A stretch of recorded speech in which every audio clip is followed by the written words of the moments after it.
Today I'm probably going to upset a few people. However, I wanted to give a state of the market update. This is kind of an investing perspective. So I've done these starting, I guess, back early 2020 when the market was kind of correcting, etc. I was kind of giving my thoughts on where things were at and updating and going from there. So I do these sort of periodically, and just kind of based on where things are at today, I wanted to do another update for you, which will probably upset people because generally the psychology is, when the market is in extremes, if you say something contrary to the market, people are upset about that. It's just kind of one of these weird narrative things. However, that being said, we're going to update it.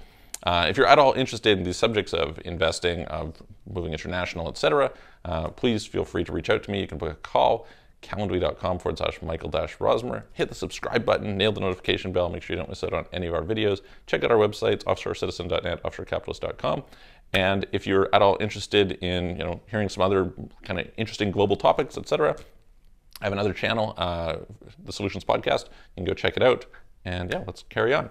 Okay, so the basic narrative that I was kind of advocating earlier, and I've done some other videos on this, is the idea of asymmetric risk to reward, right? Meaning, for example, when Bitcoin was, I think, 7,000, I was telling people, hey, listen, the risk to reward is pretty good because the downside is maybe 3,500, and realistically, probably not, probably wouldn't even go down that low over a long period of time, whereas the upside was maybe 3,500 plus. And so I was like, hey, if you can do 5x in 5 years, you're doing good. Well, fast forward today, it's done almost 10x from that point in time. And as things had gotten heated up later, I kind of went through, I did a video on like possible tokens that could do 10x and went through kind of the DeFi space and things like this. So that's an example of this. I talked about gold back then. I talked about a bunch of these different things, just looking at, okay, like what is the risk to reward, right? And that's going to be the context for what's going on today, because as far as I can tell, we're in a massive bubble in many, many different sectors, right? From real estate in a lot of places, I'll talk a bit about that, to the stock market, to crypto. So let's start with crypto, which is probably going to be the most controversial because it's most in the euphoric bubble. As of yesterday, I think Dogecoin crossed 70 billion in market cap. And you have to understand that no matter how much anyone can argue for Bitcoin, for Ethereum, for Aave, for Chainlink, for Theta, for any of these, and you can debate the value of those, nobody can really argue the value of Dogecoin, right? Dogecoin literally is just useless. Like, it literally does nothing, and it's just pure hype, right? Pure hype. Yet, it was up over 21,000% in the last 12 months, right? 21,000%. So, as much as I might try and, research, etc., honestly, the smartest thing for me to do, really, in hindsight, would have been to just say, hey, listen, let's just sell everything, put it all into Dogecoin, my whole net worth, and go and retire in on the beach a year later. So just insane, right? Totally insane numbers. And that to me is terrifying, right? That to me, if you're not concerned, it's interesting to me that a lot of people have commented in the space of crypto that say, if you look at Bitcoin, we haven't experienced a blow off top, right? Now, do we need to experience a blow off top? The reality is lots of markets top out without experiencing a blow-off top. So I don't know that that's necessarily a narrative that you should particularly believe. Like, the reason for that is simply that, hey, in the previous 3 cycles that has happened, right? So you're saying, okay, we have 3 pieces of data and it's happened this way, but does it have to happen that way? I'm not sure that it has to happen that way. Maybe it will, maybe it won't. But when I look at what's happened with Dogecoin, you can look at this and it's just like clearly everything about a blow-off top, right? Unfortunately, as far as I can tell, a lot of the altcoins are in this situation. So when I look at it, I just think that from a risk to reward standpoint, it is no longer compelling. Now, does this mean that it can't go up more? No, of course it can go up more. Probably Ethereum is the thing that I'm maybe most bullish on at this stage, that, okay, there's some changes coming out. There's a lot of reason that Ethereum will continue to have momentum. It's still low relative to Bitcoin and hasn't really experienced major pumps this time. And, there's lots of reasons that you can make a bullish case for Ethereum. A lot of the other stuff is much, much harder to make a bullish case for, right? If I think about something like Binance Chain, right, BNB. I mean, BNB is now like $100 billion valuation, right? And realistically, probably is going to be disrupted by one of the others. There's just, in the long run, I can't see it lasting as, a serious value. It added a lot of value kind of this go round by offering low fees. But long term, is that stable seems pretty risky to me, right? You're basically arguing that BNB is, more valuable than Coinbase. Tough argument to make there, right? So yeah, that's the question basically, again, is just like asymmetric risk to reward, right? If I can do, as I was advocating, say, at the end of November, early December, hey, listen, I can do 10x on something. I have 10x, 20x upside, and the most that I'm going to go down is maybe 90%. That's a pretty good risk to reward, right? I'm betting $1 to potentially win $10, that kind of ratio, right? When I look at it from here, do I think that I can go 10x with BNB? Absolutely not. Like, basically not possible, right? Can I go 2x? I mean, the probabilities seem low to me, right? It's possible, but now you're talking about, hey, I'm measuring a 2x upside compared to a potential 80-90% downside, right? Like, imagine if it goes down 90%, it's still at a $10 billion valuation. Could it drop 90%? Yeah, it absolutely could. It totally could. It's gone up, that much. And so there's something called a mirror trade. You could easily see a lot of these things doing mirror trades. And just like across a lot of the market, I see this where the risk to reward no longer makes sense. It's no longer, hey, listen, I'm betting $1 to maybe win $10. I'm betting $1 to maybe win $2, but I could also lose accordingly. And why is that important? Let's just kind of go through this. The whole basis is, what if I'm wrong, right? I could very easily be wrong. And if I set up my bets so that, hey, listen, I'm going to make a calculated guess and I can be wrong 9 out of 10 times and still make money, well then, those are pretty good odds, right?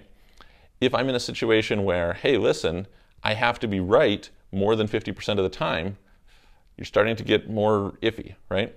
And after things have just run up a lot, so I just kind of think about it again from this probability standpoint, like things that have run up a lot, the probability that they're going to run up a lot again is less. It's just the way that it goes. Something that has collapsed a whole bunch for a long period of time, the likelihood that it's going to do that again is less. Now, there's often, of course, there's lots of other factors, right? But just the nature of the markets, I think the risk to reward has shifted very dramatically.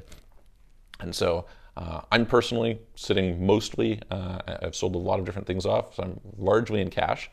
And I think that cash is one of the least popular assets right now, which makes me one of the most bullish on cash. At the point in time where everybody feels like, and this is what I hear from people, right? What I hear from people is like, hey, listen, well, I can't keep the money in cash. It's being eroded by inflation. It's like, okay, well, when everybody says that, that's probably a bad time. So let's talk about real estate a little bit. Obviously, real estate's a hyper-local market, right? So, there are, I'm sure, places where there's great real estate buys right now, but I'm looking at a lot of the real estate markets and I'm pretty concerned there too. I'll give you an example from Vancouver. So I was talking to my brother who lives in Vancouver the other day. Some friends of his just bought a house. So they bought it for 1.68 million, and like what you're getting for 1.68 million is not a lot, right? It's not a very good fixer-upper type place. They were approved for a mortgage of 2.5 million. Okay, because like the real estate market there has been going crazy. And I asked him, I'm like, look, like where are the buyers coming from? What's going on here? And one of the things that we kind of identified is banks are lending money really easily. So of course, interest rates are low. You can get, sub 2% mortgages today, which is, I mean, how much lower can they go, right? But they were approved for 2.5 million. Here's the thing though. What they said was it was a stretch for them to afford the 1.68 million mortgage. That's really, really concerning to me. When I hear banks are approving people for mortgages that they basically can't afford, that's a very dangerous situation. Now, it's possible, right? Inflation comes in and people's wages go up and the property prices go up and, basically, look, trying to beat a benchmark of 1.86%, which I think was what their mortgage rate was, is not hard, right? That being said, when everybody's thinking like this, when you have this euphoria, when you have like crazy increases in prices, that to me strikes me as a bad buying opportunity. Again, you're just thinking like asymmetric risk to reward. What is my risk to reward in that scenario? I think that I'm betting $1 and, I could easily lose. I mean, in the case of real estate, at least if you're unleveraged, maybe you have a 20% downside or something. In theory, of course, you could go down a lot more. But, in a typical market, maybe you can go down 20%. Are you going to go up 20%? Like it's the asymmetricness of that bet is not so good, right? If I throw leverage on top of that, now I'm like, oof, this is really terrifying because now I could have 100% loss. And am I going to have 100% gain? I mean, it's not impossible, but, risky, right? Let's go look at the stock market, NASDAQ all-time highs, right? We've got a lot of things running all-time highs. How does that look to me? It looks kind of terrifying, right? Now, maybe the argument that you can make, and I think one of the things that's worth noting, Warren Buffett had this comment where he pointed out that all bubbles are based on something that is true. Okay, so unfortunately what happens is the narrative gets ahead of the reality. A good example, Mark Cuban tells a story about when he first started investing in tech stocks after selling his company. And he knew quite a bit about the tech space, what was going on. And there was a particular company that his broker had asked him about. He said, yeah, I'd take a bet on that. Like, it's not a guaranteed, but, they have a bunch of good things going. And he bought it $1 a share. And it went up to like $18 a share. And people were on TV making the same arguments at $18 a share that he was making at $1 a share. And if you don't understand the concept of why this is concerning, it's because everything ultimately has some value correlated to it, right? And so it's not just about, is the narrative true? It's about, does the narrative get ahead of the value, right? And we saw this in 2017. I remember arguing with people in the height of the bull market for Bitcoin. People are like, oh, if everybody in the world has one Bitcoin, it's going to be worth, however many millions of dollars a Bitcoin. It's like, yeah, but that's not the reality today. The reality today is the story is way ahead of the reality. During that period of time, the number of Fortune 500 companies accepting Bitcoin as payment had dropped. The amount of actual real adoption for where you would do real transactions had dropped. Now, of course, we have kind of the store of value argument, which is a whole other conversation. But the point here is just to note that you can have a true narrative, but a true narrative does not validate any valuation, right? And we see this with Tesla, right? People are like, oh, hey, well, Tesla can, it's more of a software company than it is a hardware company. And, they have the ability to grow really fast, et cetera. It's like, yeah, up to a point, right? But there's some limit, there's some constraint. And, if you want to start with the extreme constraints, you can say, well, the market size is the constraint, right? The amount of the total profits in the industry are the constraint. The total number of users is a constraint. You can start pulling this down, right? And when I see something like Dogecoin going up 210+% in a year, this is scary to me, right? When I look at just kind of what's happened in the stock market, that's scary to me. When I look at people coming in, buying in meme stocks, and kind of a massive amount of people who literally are taking stimulus checks, which is really money they can't afford, right? If you're taking your stimulus check and throwing it into the stock market, this is money you cannot afford, right? So therefore you have to ask, over time, where's the money going to come from to kind of pull it out on the other end? You have kind of this greater fool theory thing going on. And that strikes me as tremendously dangerous. I'm going to add another piece of data to this, which is a lot of the kind of whales that I'm talking to, some of the people who are in early, some of the people who have pretty deep insight into the market, are in the phase where they're taking profits. They're selling. They're doing it quietly. It's not like a big loud thing. But what does that show me? Smart money is getting out. And when smart money is getting out, maybe they're early. That certainly has happened in many different cases. We can go back and look at the dot-coms, right? A lot of smart money sold out in 1997, let alone, 1998, 99, etc. So you can be early, and that's not necessarily a great thing. But when I look at the state of the market today, I'm just saying I'm not confident in those types of assets. So I think that there's probably some very specific cases where maybe you're going to dollar cost average into some sort of value. And there's probably a few things here and there, some companies that are really oversold and it doesn't really make sense. Mostly the public markets, I think, are kind of crazy right now. Mostly, I think that the crypto markets are crazy right now. I think where you can get some good value in this situation is investing in kind of early stage projects, right? So some of those ones where at this point in time, there's a lot of money out there.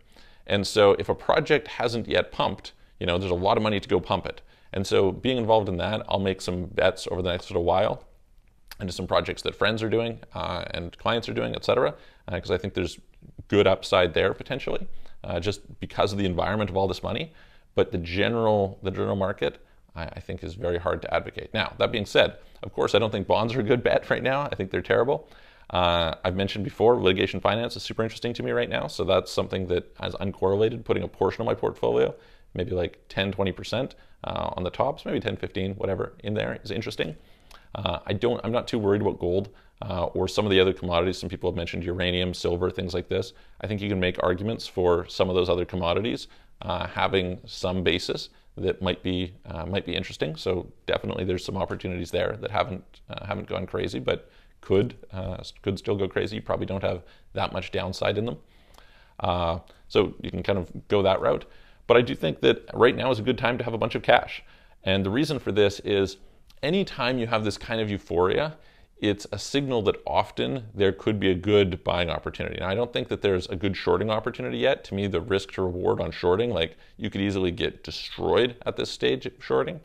But on the flip side, I do think that there is a reasonable chance that we see a correction in the next little while. And at the very least, even if you're bullish, I think waiting to buy the dip makes more sense than getting in right now. So anyway, that's my thoughts. I would love to hear your thoughts. Like, where are you allocating money? Where do you think there's value? Where do you think there's opportunity? And I'm always interested. So reach out to me if you would like to discuss it. Feel free. You can comment below. If you like the video, give it a thumbs up. Share it with your friends. If you think I'm totally full of shit, tell me that. And I'm going to see you guys on the next video.